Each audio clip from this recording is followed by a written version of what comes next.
Hey guys welcome back to my YouTube channel. બધાને મારા હર હર મહાદેવ. ભાઈ આ વિડીયો ચાલુ કરવા પહેલા છે ને આપણા ગુજરાતીઓની વાત, પૈસાની વાત આવે ને ગુજરાતી હંમેશા આગળ જ. ગમેના ખૂણે જાઓ, ગુજરાતના કે ઇન્ડિયાના ખૂણે જાઓ, પૈસા અને એ વાત આવે ત્યાં ગુજરાતી જ આગળ આવે. તો પાછા એક ગુજરાતી આપણું કમાલ કરી દીધું, પોતાના ટેલેન્ટ ઉપર બધાને હેરાન કરી દીધા. એવા આપણા એક ગુજરાતી છે, એની વાત કરવાનો છું આ વિડીયોની અંદર. તો આ વિડીયોની કન્ટિન્યુ બન્યા રહેજો અને આપણે ગુજરાતી વિશે હું વાત કરવાનો છું. આજે બીજો દિવસ થઈ ગયો, એકલો ઘરે ને ઘરે મન નતું લાગતું. ક્લાંજાને ઉઠાવી અને લેપટોપ બેગ અહીંયા નાખ્યું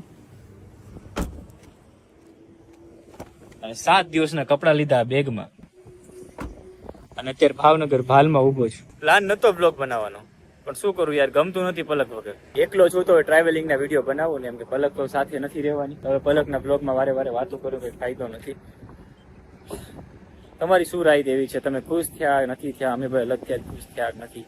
જરા કમેન્ટ કરીને મને કહેજો. અને અત્યારે હું ક્યાં જાઉં છું તમને ગાડીમાં બેઠીને કહું. વાતાવરણ એવું લાગે કે અમદાવાદ આગળ વરસાદ હશે. મારું કંઈ મન નથી લાગતું ને, એટલે મેં પ્લાન કર્યો છે મારે ગોવા જવું છે. એમરજન્સીમાં ફ્લાઇટ બુક કરાવી, અત્યારે ફ્લાઇટ બુક કરાવીને રાતના 12 વાગે મારી ફ્લાઇટ છે. તો ભાવનગરથી અમદાવાદ જવા માટે નીકળ્યો છું. ગાડીનો સેલ માર્યો. તો આજે ટ્રીપમાં કેવા દિવસો જાય એકલાના તમને જરૂર શેર કરીશ. કેટલું દુઃખ થાય વાતનું એ પણ શેર કરીશ. તો બન્યા રહેજો મારા બ્લોગમાં. 4-5 દિવસ વ્યૂ જાવ છે ગોવા, મન લાગતું રહે એટલા માટે, જૂની વાતો ભૂલાઈ જાય એના માટે. તો આજે મારે એકલાની ટ્રીપ થવાની છે ગોવાની. હું ગોવા ક્યારેય ગયો નથી, ફર્સ્ટ ટાઈમ ગોવા જાઉં છું. ઓનલી ફોર ફરવા માટે બ્લોગિંગ બનાવવા અને એક મારું પર્સનલ કામ છે એ પતાવવા માટે. જ્યાં સુધી હું ઘરે રહીશ ત્યાં સુધી મારું મન કે લાગશે નહીં, એટલે હું નીકળી ગયો છું ગોવા. અમદાવાદ ફ્લાઇટ છે આપણી, તો ચાલો જઈએ ભાવનગરથી અમદાવાદ. અત્યારે ઊંઘ આવતી હતી એટલે હું કાલ રાતે પણ નથી સૂતો અને આજ દિવસે આંખ નથી સૂતો. તો રસ્તામાં મને ઊંઘ આવવા મળી એટલે ગાડી મેં સાઈડમાં લીધી. આ જુઓ આ હાઈવે છે, અહીંયા ગાડી મેં સાઈડમાં લીધી અને મેં સુવાની તૈયારી કરતો. એક ભાઈનો ફોન આવી ગયો, એની સાથે વાત કરી કે તમારું રોસ્ટિંગ વગર કર્યું. બધું કરવા દો ને ભાઈ, રોસ્ટિંગ અત્યારે જિંદગી રોસ્ટિંગ જેવી છે. અત્યારે હું રોસ્ટિંગ કરીને કરું છું, કોઈ એને કરવાનું કરો, જો વ્યૂ છાપે ને છાપવા દો, મારો મહાદેવ કરે ઠીક. એટલા માટે હું હવે નીકળું છું ગોવા. અમદાવાદ આપણી ગાડી મૂકવાની છે, આથી મારી ફ્લાઇટ છે. બન્યા રહેજો મારા બ્લોગની અંદર. મૂકીને ન જતા મને, પલક તો મૂકીને વહી ગઈ છે, પણ તમે મૂકીને ન જતા. હજી જબરદસ્ત આવે છે. 10-12 વાગ્યાની ફ્લાઇટ છે, પહોંચવી પડશે. અત્યારે 5 તો વાગી ગયા છે. પાણી બોટલ લઈ અને મોઢું ધોઈ નાખું, કદાચ ઊંઘ ઉઠી જાય તો. લઈ લીધો પાણીનો બોટલ, બરફ જેવો છે.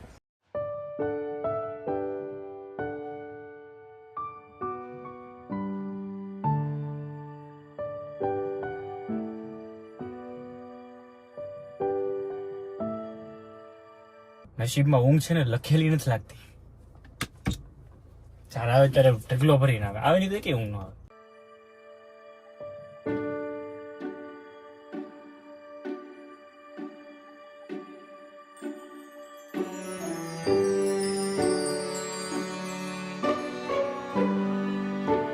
આજથી 3 વર્ષ પહેલા ભાવનગર ભાવ સૂકો રણ. માણસને ડ્રાઈવરને રાતે જવું હોય તો વિચાર કરે 100 કિલોમીટર સુધી કાંઈ નહીં મળે. અને અત્યારે લાગે નહીં ભાવનગર ભાલમાં 100 કિલોમીટર કાપી નાખ્યા, વટામણ પહોંચી ગયા. ભાવનગર ભાલ તો આમ જાય એવો રસ્તો બની ગયો છે. પેલા ગાડી લઈને જવું તો ભાવનગર ભાલમાં રાતે માણસ વિચારતા કે આપણે નથી જવું ન જવું, એવા કેસીસ બનતા અહીંયા. પણ હવે તો કેવું ડેવલપમેન્ટ કર્યું છે.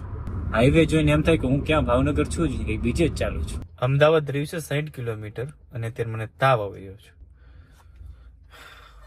થોડી વાર સુઈ જાવ ગાઈસ, કેમ કે ઉજાગરા એટલા થઈ ગયા એટલે તાવ આવશે જ. એટલે હું થોડી વાર આરામ કરી લઉં, પછી આપણે મળીએ. ફાઇનલી ગાઈઝ મસ્ત મજાની ઊંઘ થઈ ગઈ છે. 1 કલાક સૂતો છું. 6:30 થઈ ગયો, 5:30 અહીં પહોંચી ગયો હતો. ચાલો મોટું ધોઈ નાખું, ફ્રેશ થઈ જાઉં, પછી પાછા આપણે કન્ટિન્યુ કરીએ એરપોર્ટ તરફ. આપણે ગુજરાતીની વાત કરતા હતા તો ગુજરાતીએ પાછું કમાલ કરી દીધું છે. હા, આપણા ગુજરાતના રહેવાસી એક વ્યક્તિએ માય 11 સર્કલ ની અંદર 1,50,00,000 પ્લસ મહિન્દ્રા થાર જીતી છે. પટેલ હાર્દિકભાઈ પ્રમોદભાઈ નવસારીના રહેવાસી છે. કોમન મેન માંથી કરોડપતિ બની ગયા. હા, આ સાચું છે. માય 11 સર્કલમાં મેગા કોન્ટેસ્ટ ચાલુ હતો, એમાં 49 રૂપિયા મેં ટીમ બનાવી અને પૂરા જીત્યા 1,50,00,000 પ્લસ મહિન્દ્રા થાર. તો પછી મારાથી રહેવાનું નહીં. માય 11 સર્કલ વાળાને મેં વાત કરી કે ભાઈ અમે ગુજરાતીઓને કઈક સ્પેશિયલ ડિસ્કાઉન્ટ આપો. પછી એમણે મારી વાત સાંભળીને પછી મને કીધું કે 49 ના મેગા કોન્ટેન્ટ નું તમને સિર્ફ મળશે ખાલી 1 જ રૂપિયામાં તમે ટીમ બનાવી શકશો. 1 રૂપિયામાં તમે જીતી શકો છો 3 કરોડ અને મહિન્દ્રા થાર. આ ટાટા IPL માં તમે જીતી શકશો 3 કરોડ પ્લસ મહિન્દ્રા થાર. જલ્દી જાઓ, વાટસીની જુઓ છો, ગુજરાતી બધે પેલા આવે છે. તો મારા ડિસ્ક્રિપ્શન ની અંદર લિંક આપેલી છે, ત્યાંથી ડાઉનલોડ કરો માય 11 સર્કલ અને મારો કૂપન કોડ યુઝ કરશો GUJ20. આજના ટાટા IPL મેચમાં ટીમ બનાવો.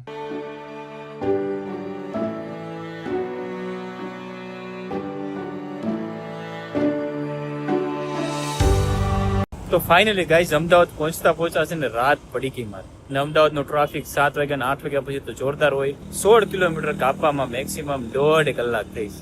હવે અહીંથી મારે 15 કિલોમીટર જવાની છે, મારે આ ગાડી ત્યાં મૂકવાની છે. પછી આપણે ત્યાંથી ઉબર કરશું એરપોર્ટ સુધી. ઓનેસ્ટે મગ મસાલા તો મળી ગયા, પણ પ્લેન તવા રોટી ન મળી કે તવાની તંદૂરી. મગ મસાલા સાથે તંદૂર રોટી કેમ ખાવી? નેક્સ્ટ હોટલ જઈએ.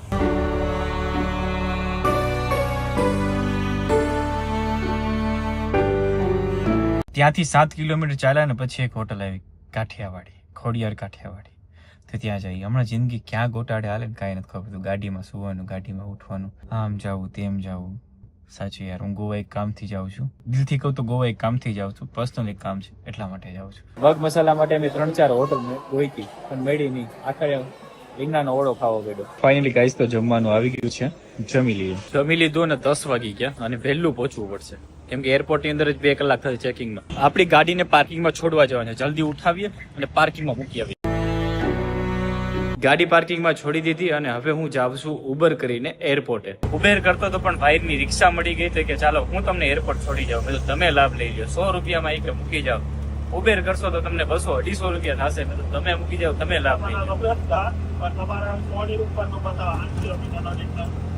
100 ઉપર તો આરામથી આવી જાય.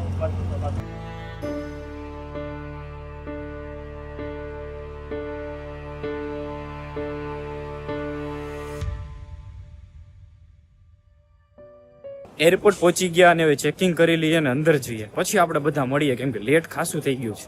બેગ આપી દીધા, ટિકિટ લીધી, પણ નક્કી નથી કયા ગેટ ઉપર જાવ છે. તમે સિક્યુરિટી ચેક કરાવી લો, પછી ગેટ નંબર આવશે તમને કહેશું એવું કીધું છે. Security all done. હવે ગેટ નંબરની રાહ જોઈએ છે, ગેટ નંબર ક્યારે પડે છે. ગાઈસ પાછો કહાનીમાં નવો ટ્વિસ્ટ આવ્યો. ગેટ નંબર બદલી ગયો છે. ગેટ નંબર 2 હતો પણ અત્યારે ગેટ નંબર 6A થઈ ગયો છે.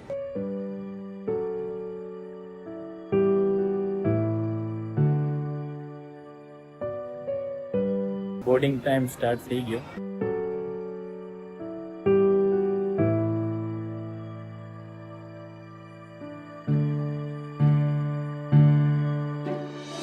ફાઇનલી તો ગોવા પહોંચી ગયા અને 2:30 વાગી ગયા. જિંદગીની પહેલી એવી ફ્લાઇટ હતી નાઇટમાં. 2:30 વાગ્યાથી સુતા અને 1 કલાક લેટ થઈ અને જસ્ટ પહોંચ્યા અને બેગ જ્યાં છે ને ત્યાં જઈ રહ્યા છે કે બેગ લઈ લે. બેગ આવ્યો હોય તો સારું ને, કશ્મીરની જેમ ન થાય. શ્રીનગર પહોંચ્યા ને બેગ જ ન જોવા મળ્યા.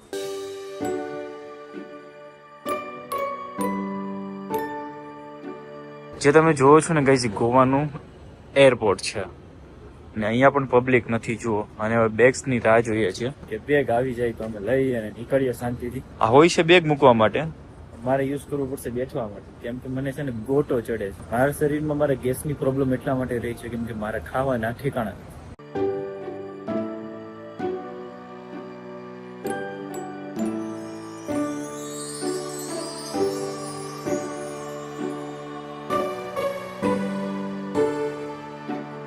અહીંથી અમારે જવાનું છે 30 કિલોમીટર અને 30 કિલોમીટર માટે અમારે ટેક્સી કરવાની છે અને સરકારી ટેક્સી કરવાની છે. એક વસ્તુ સારું છે, અહીંયા જે પણ એરિયામાં જવું છે ને ત્યાં સરકારી ટેક્સી છે. આ એરિયો છે ટેક્સીનો, ત્યાં તમે લખાવો એટલે ટેક્સી લાઈનમાં આવી જાય ને તમને લઈને વહી જાય ને ફિક્સ રેટ. તો ફાઇનલી ગાઈઝ ગાડી તો મળી ગઈ છે પણ ગાડીના 28 કિલોમીટરના અહીંયા 1200 રૂપિયા રેટ ચાલે છે અને ગવર્મેન્ટ છે.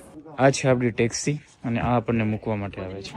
ટેક્સીમાં બેઠી ગયા ને અમે નીકળી ગયા છીએ અને અહીંનો મીટર છે ટેક્સીનો, જેટલું પણ મીટર આવે પણ હવે અત્યારે બંધ છે, ચાલુ નથી.